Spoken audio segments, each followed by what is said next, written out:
Bom dia, boa tarde, boa noite. Sejam bem-vindos à aula online da disciplina didática. Eu sou a professora Cíntia Souza, da Unipac. Vou trabalhar com vocês nesta aula online o conteúdo do módulo 3. Lembrando que este conteúdo ele vai cair na nossa prova A3. A nossa prova A3 acontece no dia 18 de junho, das 2 da tarde até as 22 horas, pela plataforma Blackboard. O conteúdo do módulo 3, ele tem alguns tópicos especiais, os quais vocês precisam ter conhecimento. Vamos entender um pouquinho sobre a metodologia, ou seja, quais são as metodologias que nós podemos utilizar quando a gente ministra uma aula. Vamos ver as duas tendências pedagógicas principais do ensino brasileiro, que se divide em liberais e progressistas. Vamos também ver quais são as características de um trabalho e a importância do trabalho em grupo. Vocês também verão a questão sobre a avaliação e a educação em saúde.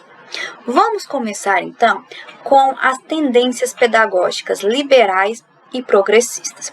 Vocês precisam entender que a educação brasileira, de acordo com a tendência pedagógica que ela estiver dentro, que ela estiver abrangendo, ela vai ter características, ok? Então vamos ver aqui quais são esses dois tipos de educação que nós temos. Nós temos a educação bancária e a educação problematizadora. A educação bancária, como o próprio nome já diz, a gente vai trabalhar com o conceito de banco. O que significa isso?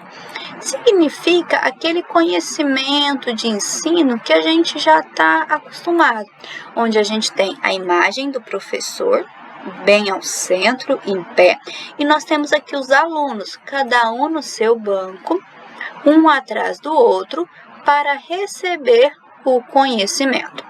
Essa educação, a gente fala que ela é vertical. Por que ela é vertical? Porque ela vem de cima, que é o professor, para o aluno.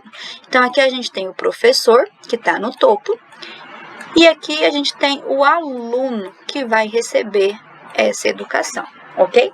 Essa educação bancária, ela vai se aliar à pedagogia liberal tradicional, que a gente vai ver mais para frente o que ela significa. A educação bancária é uma transmissão mecânica de conhecimento. Por que mecânica? Porque o professor é o que detém o conhecimento e o aluno o que vai aprender. Ou seja, a gente tem algo que é mecânico, alguém que sabe que vai passar para quem não sabe. Neste caso, o aluno ele não desenvolve a criticidade e nem a criatividade. Por quê? É apenas uma passagem de conhecimento. Neste caso, o professor ele sabe e ele vai impor, ele vai querer disciplina e ele vai determinar. Por isso que nós falamos que é uma educação vertical, ou seja, o professor detém o conhecimento que passa para o aluno. Ok? Aqui os alunos não sabem, eles apenas ouvem e acatam as determinações do professor. Então, aquela educação bem tradicional, onde nós temos a visão do professor como ser o centro principal da informação e o aluno como só aquele que recebe as informações, nós estamos numa educação bancária. Só que com o passar do tempo, os estudiosos foram vendo que este não era o tipo ideal de educação. Que a educação, ela deveria ser o quê? Problematizadora. Ou seja, a gente deveria problematizar a educação. O que significa problematizar a educação? Significa que eu preciso fazer com que meu aluno pense, com que meu aluno questione. Aqui nessa educação, a gente vai ter uma educação horizontal. Por que horizontal? Porque tanto o professor como o aluno, eles têm algo a ensinar e a aprender. Ou seja, o professor, ele está no mesmo nível dos alunos. Então, aqui a gente não tem aquela transmissão de quem sabe para quem não sabe. Aqui nós temos uma troca de conhecimento. Se nós temos uma troca de conhecimento, não há quem é mais importante do que o outro, porque ambos, tanto o professor como o aluno, são partes importantes dessa educação. A educação problematizadora, ela vai se aliar à tendência progressista, que vocês vão ver na sequência. É uma educação que vai se envolver a base da discussão da realidade. Ou seja, para eu ensinar algo para o meu aluno, eu vou levar em consideração o ambiente que ele vive, não é? E os alunos, eles estão inseridos nessa realidade. Por isso que a educação, ela faz sentido. Neste caso aqui, o aluno é um sujeito crítico e criativo, ou seja, ele tem voz no processo de educação, ok? E o professor e os alunos, ambos dialogam e aprendem junto. Por isso que aqui a gente fala que a educação problematizadora é uma troca de conhecimento, enquanto a educação bancária é apenas uma transferência de conhecimento, ok? Vamos então ver agora as tendências pedagógicas. Primeira questão que vocês precisam ter bem claros ao fazer a prova A3. A educação brasileira, ela vai se dividir em duas tendências pedagógicas: as liberais e as progressistas. Então, nós temos liberais e progressistas. Cada uma dessas, elas vão se subdividir em 3 ramos, ok? Então, olha aqui, ó, a pedagogia liberal, ela acredita que a escola tem a função de preparar os indivíduos para desempenhar papéis sociais baseados nas aptidões individuais. Ou seja, a educação liberal, ela dá à escola o poder de que é a escola que vai ensinar ao aluno. Ou seja, a escola é detentora do conhecimento, então ela vai passar isso para o aluno. Já as tendências pedagógicas progressistas, o que essa tendência vai falar? Ela vai falar que o indivíduo, ou seja, que o aluno, ele precisa ter uma formação crítica de acordo com a sua realidade. Ou seja, eu não posso pegar uma educação que deu certo lá na Suécia ou Suíça e trazer aqui e implantar no Brasil. Por quê? Nós temos uma realidade totalmente diferente. Então, a tendência pedagógica progressista leva em consideração a realidade social. E nessa tendência aqui, a gente vai ter como objetivo criar um aluno crítico. Então, aqui, a gente vai trabalhar com a questão da crítica, ok? Vamos, então, ver cada uma dessas tendências pedagógicas. Como eu disse para vocês, essas tendências, elas vão se dividir. Então, nós temos aqui, ó, a tendência pedagógica brasileira. São duas tendências, a tendência liberal e a tendência progressista. A tendência liberal, ela se subdivide em 4.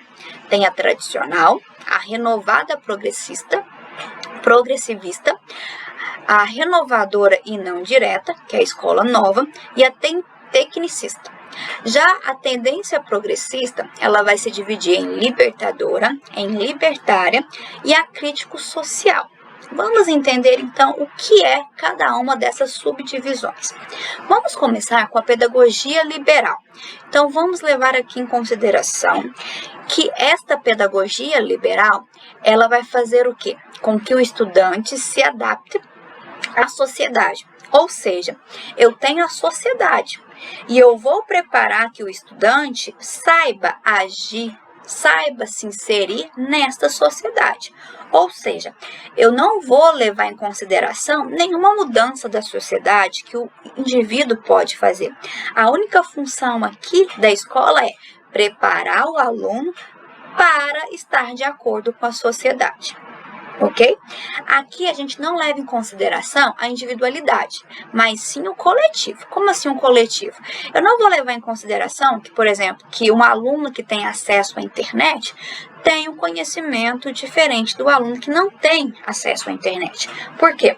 Eu vou achar que o aluno tem que adaptar à sociedade, ok? Quais são esses 2 tipos de pedagogia liberal que nós temos? Vou trabalhar com vocês as 3 principais, que é a tradicional, que vai trabalhar com a questão de memorização, a renovada, que vai trabalhar com a questão de experimentos, e a tecnicista, que trabalha com a questão da profissionalização. Então, vamos ver aqui a pedagogia liberal tradicional. A pedagogia liberal tradicional é aquele conceito básico de educação que a gente tem, onde que a gente tem a imagem do professor, que é aquele ser que sabe tudo, e o aluno, aquele que só vai absorver o conhecimento. Então, quando vocês forem lembrar da pedagogia liberal tradicional, lembrem-se daqueles filmes antigos onde a gente tinha sempre aquele professor carrancudo que, se alguém abrisse a boca durante a aula, já levava a palmatória com a régua. Porque essa é uma pedagogia liberal tradicional, onde que eu tenho a função professor é o que sabe, aluno é o que vai aprender. Essa pedagogia, ela vai trabalhar com a memorização. Por que com a memorização? Porque se o professor é o que sabe, é o que detém o conhecimento, ele vai transmitir esse conhecimento para o aluno.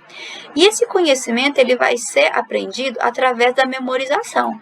Ou seja, o aluno não vai questionar se é certo ou errado. Ele vai aprender aquilo lá porque ele sabe que o professor tem razão, ok? Aqui na sequência, nós temos alguns tópicos importantes para vocês saberem o papel da escola, o conteúdo de ensino, o método, relação professor-aluno e pressuposto de aprendizagem. O que vocês precisam saber, claro? Pedagogia liberal tradicional é a transmissão de conhecimento, onde o professor é o que sabe e o aluno que vai aprender, ok? Ele trabalha com a questão da memorização, ou seja, o professor passa ao aluno o que ele acha que é interessante. Lembrando que nesse tipo de pedagogia, a gente não leva em consideração a sociedade. A função é apenas preparar o aluno para viver em sociedade. Já a pedagogia liberal renovada, qual que vai ser a diferença com a anterior? Aqui a gente vai trabalhar com a questão da experiência, ok? Então, o conhecimento, ele não vai passar mais por meio da memorização, mas sim vai passar por meio da experiência, ou seja, pela prática. O professor, ele vai deixar de ser aquele mero expositor, ou seja, que transmite o conhecimento, e vai assumir aqui a função de interagir o aluno com as experiências, ou seja, o professor vai levar o aluno a novas experiências. Nessa pedagogia, a gente já passa a ter um pouquinho do respeito do professor perante as necessidades individuais dos alunos. A pedagogia tradicional, todo mundo é igual. Já na pedagogia liberal renovada aqui, nós começamos a ver as individualidades, ok? O papel da escola vai ser o quê? Adequar as necessidades individuais aos meios sociais. E lembrando que a questão aqui, esse conteúdo na pedagogia, nesse tipo de tendência, vai ser o quê? Aprender a aprender. Ou seja, o aluno vai aprender como ele pode aprender. Como assim? Por meio de experiências. Então, ele vai para a prática. O aluno vai aprender o conhecimento dele por meio da experiência, ok? A função do professor aqui é ser um facilitador, ou seja, ele vai ser um mediador. A pedagogia liberal tecnicista, como o próprio nome diz, vai trabalhar com a profissionalização. O que significa isso? Significa que eu vou profissionalizar o meu ensino, para que o aluno possa aprender uma função, possa aprender uma profissão e assim ter um espaço na sociedade. Então, olha aqui, ó. A liberal tecnicista vai trabalhar com a profissionalização. O intuito aqui é o fazer com que os indivíduos sejam competentes para o mercado de trabalho. Então, o objetivo da escola é aprender, é fazer com que o aluno aprenda uma profissão, ok? Aprenda uma técnica. Agora a gente vai ver a pedagogia progressista. Essa pedagogia progressista, o que vocês têm que lembrar que é uma palavra-chave? Vai trabalhar com a questão da crítica, ok? Nós vamos trabalhar com o conhecimento crítico. Na pedagogia liberal, o que acontecia? A escola preparava o aluno para a sociedade. Já na pedagogia progressista, o que vai acontecer? A escola vai ser um ambiente onde o aluno pode pensar a sociedade, onde o aluno vai ter conhecimento da sua realidade e, a partir daí, ele vai tentar mudar esta realidade. Então, olha aqui, ó, a pedagogia progressista toma a realidade social de forma crítica, possibilitando que a educação trabalhe a partir da compreensão da realidade e assim tornando o sujeito como construtor da sua realidade e do contexto social. Na pedagogia progressista, eu vou transformar o meu aluno num ser crítico, onde ele vai analisar a sociedade em que ele vive e assim promover mudanças. Ele não vai aceitar aquele tipo de sociedade, ele vai lutar por mudanças. Nós vamos dividir a pedagogia progressista em três: a libertadora, a libertária e a crítico-social. A pedagogia progressista libertadora, ela vai ter como função o quê?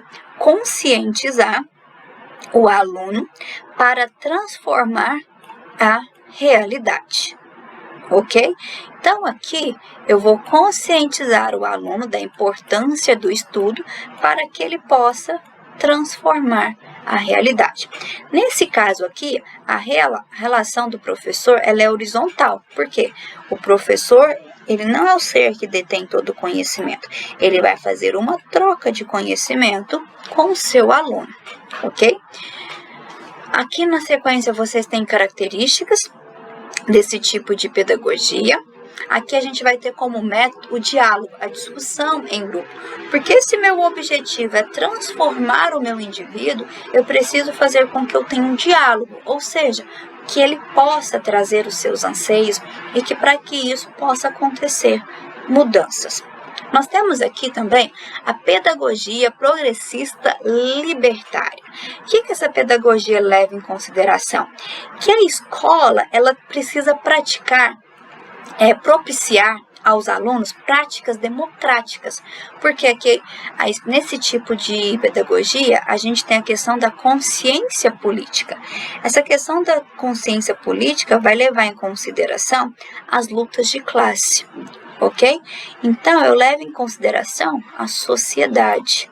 Então, aqui meu objetivo é promover ao meu aluno uma consciência política, ok? E, novamente, o professor vai ser um orientador, ele não impõe as suas ideias. Aqui vocês novamente têm o papel da escola, o conteúdo, o método. Aqui a gente vai ter um método que é o autogestão, que é uma vivência grupal, né? Que a gente vai ter experiências vividas, contatos, discussões, ou seja, a troca de conhecimento. E o professor é um orientador. Por fim, nós temos a pedagogia progressista crítico-liberal. Essa pedagogia, ela tem como principal nome Paulo Freire. Por quê? Aqui ele fala que a escola tem que garantir a apropriação crítica do conhecimento científico e universal. Ou seja, precisamos fazer com que o aluno seja crítico, com que o aluno pense sobre o ensino que lhe está sendo passado e não simplesmente aquele aluno que vai absorver tudo como sendo correto. Na pedagogia progressista crítico-liberal, o aluno ele passa a ser peça fundamental do conhecimento, porque ele vai lutar pelo seu conhecimento. Então, olha aqui, ó. Qual que é o papel da escola nesse tipo de conhecimento? Preparar o aluno para o mundo adulto e suas contradições. Aqui eu vou transformar o aluno em um ser crítico, em um aluno que vai questionar o ambiente que ele vive.